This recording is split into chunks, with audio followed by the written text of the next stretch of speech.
For the week, $3.99 OxyClean, y'all. $3 coupon, make them 99 cents. I'm in Walgreens, limit 2, but I got some other things.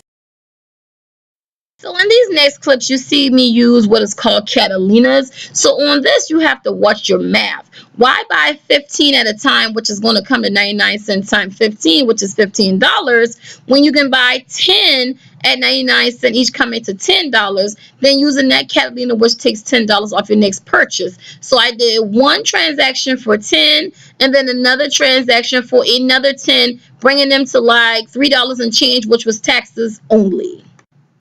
All right, $3.19, and I give my cashier some coupons, y'all. Okay. So Plenti points expiring July 10th. I just used my last fill up on my last free tank of gas. And Plenti, you gonna be missed between R.I.P, Bilo, Macy's. Damn, I love my Plenti points.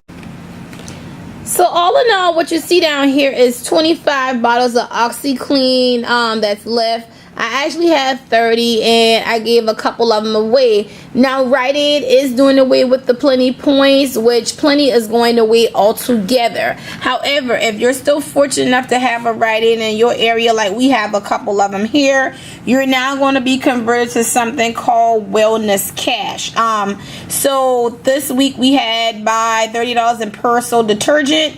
You got back $10 in Wellness Cash. Now see, Plenti points, the little bit that's left here, I only have $7.22 that's left. So I'm probably going to use that in Bilo this week. But they are converting to a wellness program. So all is not lost. You just no longer have Exxon and Macy's and everybody that was a Plenti partner. So that's all of that, and I enjoyed Plenti while it lasted. If you watch my coupon in the Diva Way video, you also saw that I got comforter sets and other things through Macy's Home with Plenti points. So y'all get into the coupon life, and I'll see y'all in the next video.